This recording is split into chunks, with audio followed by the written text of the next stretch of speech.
ಈಗ ಮೂರು ಪಕ್ಷದಲ್ಲೂ ರಾಜ್ಯಸಭೆಯ ಚುನಾವಣೆಯ ಕಾವು ಜೋರಾಗಿದೆ. ಕಾಂಗ್ರೆಸ್ ಅಭ್ಯರ್ಥಿಗಳ ಆಯ್ಕೆ ಫೈನಲ್ ಆಗಿದ್ರೆ ಇತ್ತ ಬಿಜೆಪಿ ಜೆಡಿಎಸ್ನಿಂದ ಆಯ್ಕೆ ಕಗ್ಗಂಟಾಗಿಯೇ ಉಳಿದಿದೆ.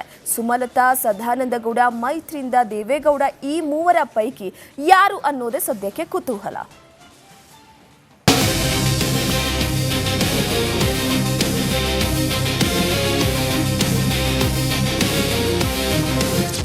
ರಾಜ್ಯ ರಾಜಕಾರಣದಲ್ಲೀಗ ರಾಜ್ಯಸಭಾ ಚುನಾವಣೆ ಮಾಡ್ತಾ ಇದೆ. ಜೂನ್ 18ರಂದು ರಾಜ್ಯಸಭಾ ಎಲೆಕ್ಷನ್ಗೆ ಅಖಾಡ ಸಿದ್ಧವಾಗಿದೆ. ಸದಸ್ಯರ ನಿವೃತ್ತಿಯಿಂದ ಕರ್ನಾಟಕದ ಒಟ್ಟು 4 ಸ್ಥಾನಗಳು ತೆರವಾಗಲಿದ್ದು, ಕಾಂಗ್ರೆಸ್ ಅಭ್ಯರ್ಥಿಗಳನ್ನು ಕಣಕ್ಕಿಳಿಸಿದೆ. ಎಐಸಿಸಿ ಅಧ್ಯಕ್ಷ ಮಲ್ಲಿಕಾರ್ಜುನ್ ಖರ್ಗೆ, ಎಐಸಿಸಿ ಮಾಧ್ಯಮ ವಿಭಾಗದ ಅಧ್ಯಕ್ಷ ಪವನ್ ಖೇರಾ, ಮುಸ್ಲಿಂ ಕೋಟಾದಡಿ ಮನ್ಸೂರ್ ಅಲಿ ಖಾನ್ಗೆ ಟಿಕೆಟ್ ಘೋಷಣೆಯಾಗಿದೆ. ಈಗಾಗಲೇ ಎಐಸಿಸಿ ಅಧ್ಯಕ್ಷ ಮಲ್ಲಿಕಾರ್ಜುನ್ ಖರ್ಗೆ ನಾಮಪತ್ರವನ್ನು ಸಲ್ಲಿಸಿ ಅಖಾಡಕ್ಕೆ ಧುಮುಕಿದ್ದಾರೆ.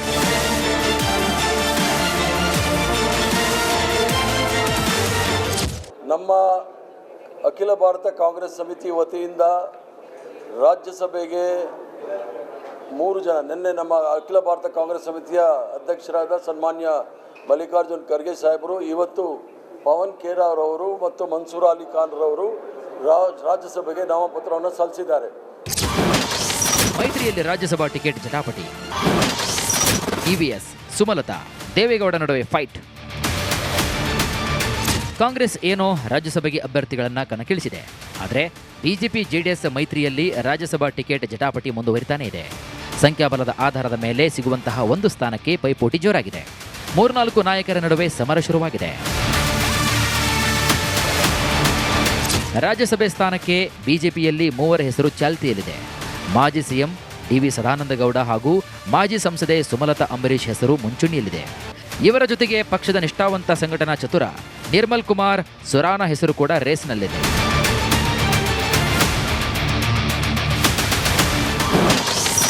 ಜೆಡಿಎಸ್ನಿಂದ ಮಾಜಿ ಪ್ರಧಾನಿ ಹೆಸರು ಪ್ರಸ್ತಾಪ. ಇತ್ತ ಮೈತ್ರಿ ಮಿತ್ರ ಜೆಡಿಎಸ್ ಕೂಡ ರಾಜ್ಯಸಭೆ ಅಖಾಡದಲ್ಲಿ ತನ್ನದೇ ಆದಂತಹ ಲೆಕ್ಕಾಚಾರದಲ್ಲಿ ಮುಳುಗಿದೆ. ಮೈತ್ರಿಕೂಟದ ವತಿಯಿಂದ ಮಾಜಿ ಪ್ರಧಾನಿ ಎಚ್.ಡಿ. ದೇವೇಗೌಡರ ಹೆಸರು ಮುಂಚೂಣಿಯಲ್ಲಿದೆ.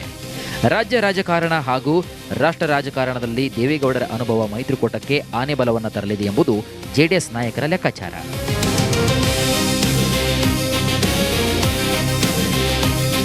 ಬಿಜೆಪಿಯಿಂದ ಸುಮಲತಾ ಅಂಬರೀಶ್ ಹಾಗೂ ಜೆಡಿಎಸ್ನಿಂದ ಮಾಜಿ ಪ್ರಧಾನಿ ದೇವೇಗೌಡರ ನಡುವೆ ಫೈಟ್ ಶುರುವಾಗಿದೆ.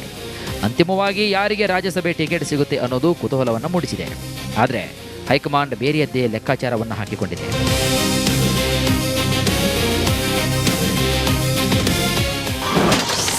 ರಾಜ್ಯಸಭೆ Dangal, high command master plan. ಮಹಾರಾಷ್ಟ್ರದಿಂದ Doddagoudar ಎಂಟ್ರಿಗೆ plan. Rajya Sabha ticket ಜಟಾಪಟಿಗೆ ಮದ್ದನ್ನು ಅರಿಯೋಕೆ ಬಿಜೆಪಿ ಹೈಕಮಾಂಡ್ ಮತ್ತೊಂದು ಮಾಸ್ಟರ್ ಪ್ಲಾನ್ ಅನ್ನ ಮಾಡ್ತಾ ಇದೆ. ರಾಜ್ಯದ ಬಿಜೆಪಿ ನಾಯಕರಿಗೆ ಕರ್ನಾಟಕದಿಂದಲೇ ರಾಜ್ಯಸಭೆಗೆ ಕಳುಹಿಸುವ ಲೆಕ್ಕಾಚಾರ ಕೂಡ ಹಾಕಿಕೊಂಡಿದೆಯಂತೆ. ಮೈತ್ರಿ ಮಿತ್ರರಾಗಿರುವಂತಹ ಮಾಜಿ ಪ್ರಧಾನಿ ದೇವೇಗೌಡರನ್ನ ಮಹಾರಾಷ್ಟ್ರದ ಕೋಟಾದಿಂದ ರಾಜ್ಯಸಭೆಗೆ ಕಳುಹಿಸಲು ಪ್ಲಾನ್ ಮಾಡ್ತಿದೆಯಂತೆ. ಈ ಬಗ್ಗೆಯೂ ಕೂಡ ಮಾತುಕತೆಗಳು ಕೂಡ ನಡೀತಾ ಇವೆಯಂತೆ. ಈ ಬಿಜೆಪಿ ಹೈಕಮಾಂಡ್ ಕೊಂಚ ಸರ್ಪ್ರೈಸ್ ಕೊಡೋದ್ರಲ್ಲಿ ಎಕ್ಸ್ಪರ್ಟ್ ಅನಿಸುತ್ತೆ. ಹೀಗಾಗಿ ರಾಜ್ಯಸಭಾ ಟಿಕೆಟ್ ವಿಚಾರದಲ್ಲಿ ಯಾರಿಗೆ ಮಣಿ ಹಾಕುತ್ತೆ ಅನ್ನೋದೇ ಸಸ್ಪೆನ್ಸ್.